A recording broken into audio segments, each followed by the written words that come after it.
روكي خرجت من الحمام لقت العصابة مثبتة الدكتور وقعدوا يتريقوا عليها، وبعدين كلهم اتفاجئوا باللي رؤية عملته، حرفيا حطت عليهم والدكتور انبهر بيها جدا، حتى غالي انبهر بيها هو كمان. كانوا فاكرينها هلاهوطة بس طلعت بروسلي. البت ده شملتهم. بس المفاجأة ان الدبدوب طلع معاهم ونزل في رؤية طحن. بس برافو عليها اتخلصت منه بحيلة ذكية جدا. هنا غالي فقد أعصابه على الآخر.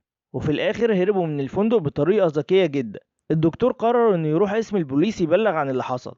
بس غالي كلمه وقال له احسن لك ما تدخلش، وبعت له فيديو كده بالذكاء الاصطناعي يبين ان الدكتور ثابت هو اللي قتل الرجاله دي. روكي قررت تاخده منطقتها عشان تحميه، وقالت له ما تخافش، هنا بقى مفيش ذكاء اصطناعي ولا دياولو، هنا مفيش ذكاء اصلا. الدكتور ثابت خد باله من روكي وهي بتدي للكابتن منصور اول فلوس ليها من شغلانه البودي جارد عشان يعمل بيهم العمليه اللي محتاجها، وهنا شاف فيها انسانه كمان مش بس مقاتله وبودي جارد. وبعدين فجاه وهم بيتعشوا لقوا رجاله غالي طب عليهم.